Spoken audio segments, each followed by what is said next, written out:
Hey, good evening, everyone. All right, I got a scope for the 6.8 Western. It's mounted up. It's sighted in. I'll roll in some B footage and show you some pictures of the scope that I ended up going with, and just real quickly why I chose it. I'm not going to do a review on it yet. That might be a later video once I get a lot more trigger time behind the scope.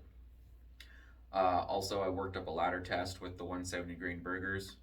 I will show you the data I got from that and my plans going forward with that load.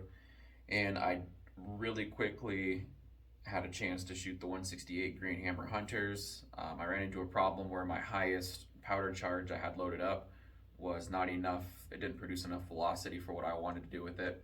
So I'm going to pull the rest of the bolts I had loaded up for that and work up a different powder charge with more powder. And that'll be a later video. And I'll show you how that ladder test goes. So let's get into it. The other scope I was considering was the Night Force NX8 2.5 to 20 in the first focal plane. The reason why I went with Zeiss, it was lighter by a few ounces, it was less expensive, and it had identical glass quality to my eye uh, compared to the Night Force. The Zeiss also had all the feature sets that I wanted on it, which were a zero stop elevation turret, uh, either a capped or an external locking windage turret, parallax adjustment, and an illuminated reticle.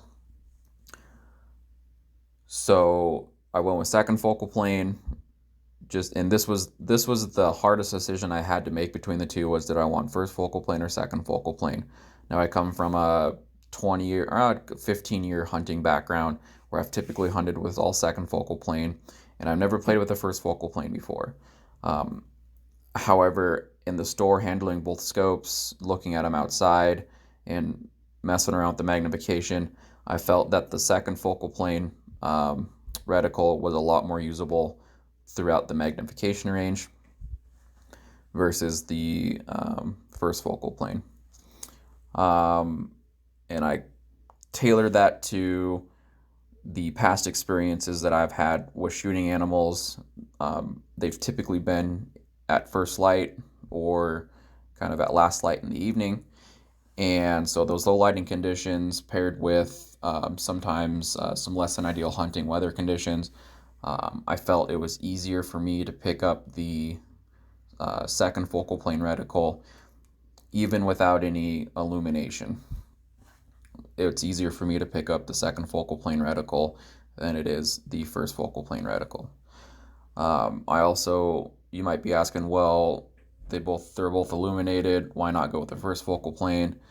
My thought was, if my battery takes a crap on me out in the woods, or it gets left on accidentally, or for some reason the illumination feature doesn't work, I felt that the second focal plane reticle would still be more usable than the first focal plane. So for the ladder test for the Burger 170 EOLs, uh, the ladder test revealed a velocity node between 56.5 grains and 57 grains, with the velocity staying at 2712 between that half grain increment. Uh, so going forward, I'm going to mess around in that half grain increment and mess with the seating depth and see if I can't clean up these groups a little bit.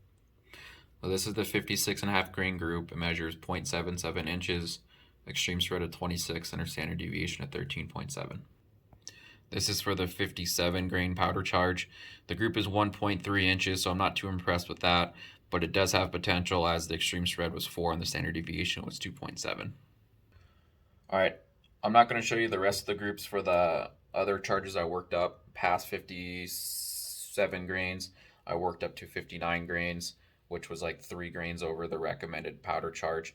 And I started hitting pressure signs at right around 58 grains, I believe. So, um, didn't like that. So I'm not going to show you guys the groups. I'm not even going to worry about messing with any of those upper end charges. So I'm going to stick between the 56.5 and 57 grains, which coincidentally is what Hodgdon's calls for as kind of their max charge on their reloading website. Um, yeah, I think that should do. I also want to add that I did reshoot the 175 grain Sierra Tip Game Kings. Like If you remember, I said last video I was going to reshoot those once I got my scope that I wanted to permanently put on the rifle. I wanted to reshoot them with better magnification, as the last group I shot with 4 power and the groups were 0.887. Um, so this group here is with the um, new scope and it measures 0.667 inches. So definitely an improvement. Also like the extreme spread of 7 and the standard deviation of 4.1. All right, that's all I have for you tonight. Like I said, if you have any questions or comments, just please drop them in the comments. I'll be around and to answer them. Yeah, have a good night. Thanks for watching.